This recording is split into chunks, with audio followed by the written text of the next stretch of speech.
Hello, my students. I hope you are all doing well by the grace of God. We are back to our virtual learning, and today we start another topic, that is a new topic. Gradually, we are covering a lot, so I urge you all to take our lessons seriously. Now, back to business for today. What are we learning today? As I said, our topic for today is our Constitution. Our Constitution. As a citizen of Ghana, you must know what a constitution is about, because every country is governed by what? Laws. So what are we looking at today? Our Constitution.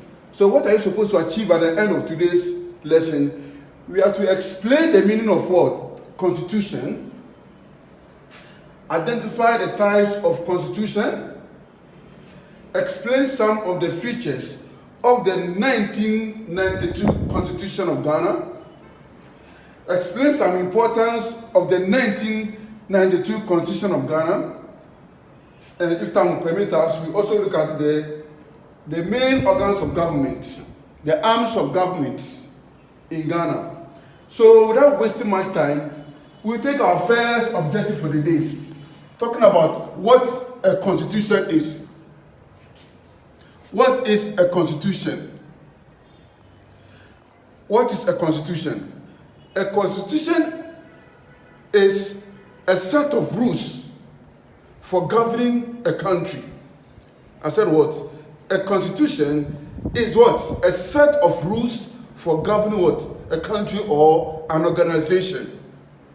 Now, it also implies that a constitution, if you talk of a constitution, we're talking about the fundamental laws, fundamental principles on which a country is what? Governed. Even in the animal kingdom, there are laws. So the same applies to we humans. In Ghana, we have what is called a constitution. Okay? So we talk of a constitution, we're talking about rules or laws that are used to govern a nation or an organization. That's what a constitution is. Now let's identify the types of constitution. There are two main different types of constitutions around the world. Now look at something here. We have written constitution, unwritten constitution, flexible constitution, rigid constitution. You have the next, which is a unitary constitution, and they have federal constitution. But for our lesson today, we are taking the two, which is written and unwritten constitution. What is a written constitution? A written constitution is a type of constitution whereby all the rules and regulations, all the laws, all the fundamental laws are written in a book. We say they are coded or codified. All the rules, all the laws are written down in one book called the Constitution. Okay, so it is something you can have access to and read. You go to any bookshop that you want to have access to the Constitution of Ghana, you can get one. So if you visit any bookshop, I want to buy the Constitution of Ghana, they can sell one to you. Okay, so that's a written constitution. It says everything about it is in a written form, documented. You say paper documented. That is written constitution. So an example of a written constitution is the Constitution of Ghana, which is the 1992 Constitution of Ghana, and you have the American Constitution. So America is using a written constitution. Ghana is also using what? A written constitution. Then we have unwritten constitution. What? Unwritten constitution. It is a type of constitution that is not codified. It's not written in a book. Okay? It's not codified in a book. Every rules or every law is just known to the citizens. They know that in this country, it is illegal to do this. It is also legal to do that. But their rules or their laws are not written in any book form. An example of a country with a written constitution is Britain. Britain are using what? Unwritten what? Constitution. Now, I'll just explain this for you. Flexible constitution. If you talk of a flexible constitution, it's a type of constitution that is easily what? Amended. Another one for amended is what? Change. Okay? A flexible constitution is a type of constitution which is what? Easily what? Amended. Changes can be made to it at any time. Okay? Then we have a rigid constitution. A rigid constitution. It's a type of constitution which is not easily what? Amended.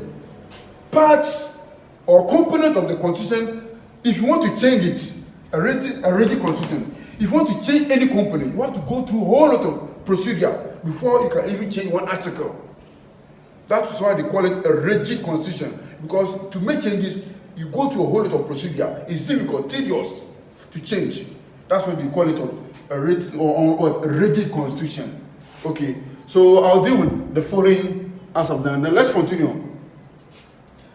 We have the next objective, which is the features of the 1992 Constitution of Ghana. I said Ghana is using what type of constitution? Written constitution, and it's called the 1992 Constitution of Ghana. Ghana has had access to different type of what? Constitution.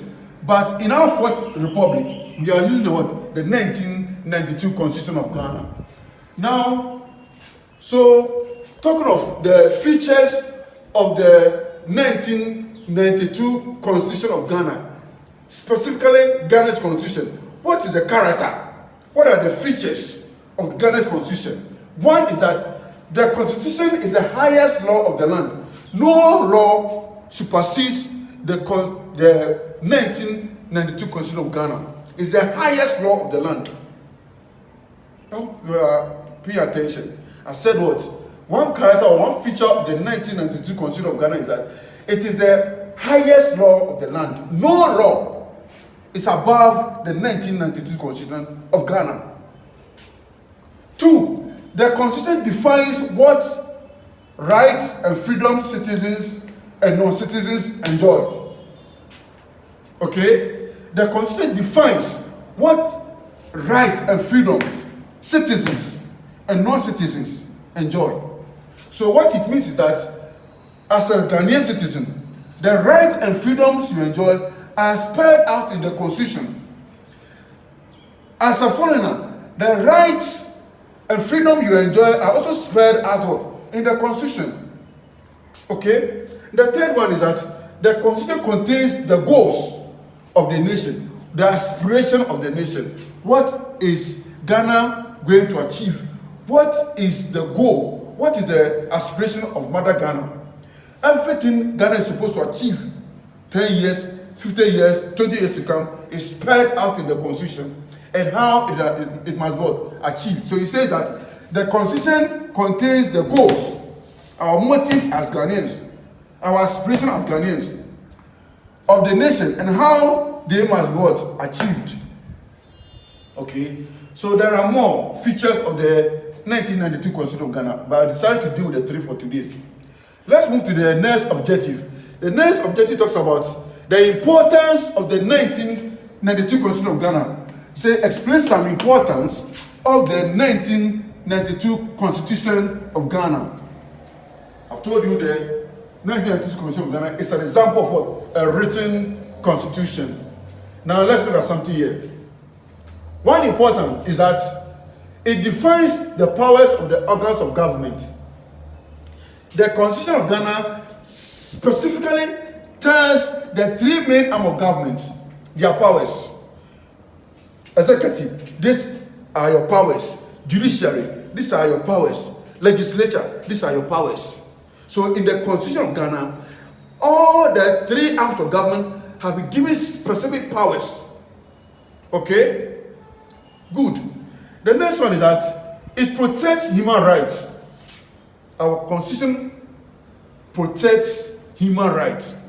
That is why when you abuse the right of anybody, you can be sent to court and can be imprisoned, because the law supports or protects our lives, our rights. So you cannot just abuse anybody's right. The law will deal with you. Now the third one says it establishes state institutions. Okay? The Constitution of Ghana establishes what? State institutions. Electoral Commission, the judiciary, the presidency, the Ghana Police Service, the Ghana Army, they were all in existence as a result of what? The Constitution of Ghana. The Constitution of Ghana says that this institution must be what? Established. How that is right with you there. So it says that it's established state what? Institutions. State institutions are established from reference to the what? The Constitution. It's also said that it makes leaders accountable to the people. Our Constitution allows our leaders to be accountable to us. Anything they are doing, they have to do it without consideration, with our permits, with our interests, because they are going to account for it, not on their own. But the Constitution says that as a leader of this country, you must account for your work. So that is it.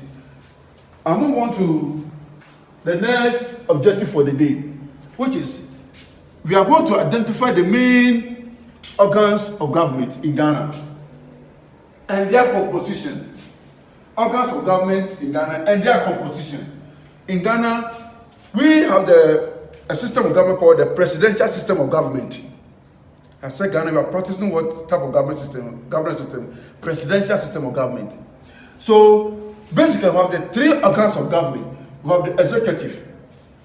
We have the executive. The executive is headed by the president. Now, I'm talking about the composition. Who and who make up the executive?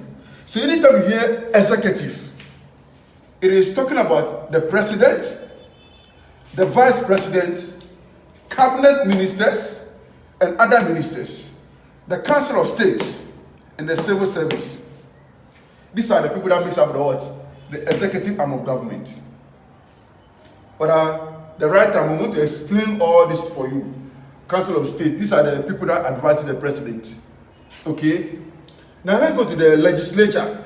Before we move on, the executive arm of government, their main function, their main duty is to formulate and implement what? Policies. They bring ideas together and make sure that ideas are implemented. So we say the executive arm of government formulate, they form and implement what? Policies. Okay? The next one, let's come to the legislature. The legislature is also headed by the Speaker of Parliament. The legislature is headed by the Speaker of Parliament, two deputies speakers. The two deputy speakers, we have one from the majority side and one from the minority side. In Ghana's parliament, we have the majority and the minority. And the constitution says that the deputies, Speaker of Parliament, once you come from the minority side and once you also come from the majority side. That's how come we have two deputies. And then we also have, currently we have 275 elected parliamentarians. 275 elected parliamentarians. So these are the composition of the legislature or parliament. And the last one is the judiciary. The judiciary is also known as what? The court. All the courts we have in Ghana come under the judiciary. That's what we call them, the courts, or the magistrate court, the appeals court, high court, the supreme court, magistrate courts. All these courts come under what? The judiciary. And note that the judiciary is headed by the Chief Justice. Okay? I said what? The judiciary is headed by the Chief Justice. I hope you found the lesson interesting. Meet you in our next lesson. Bye-bye for now.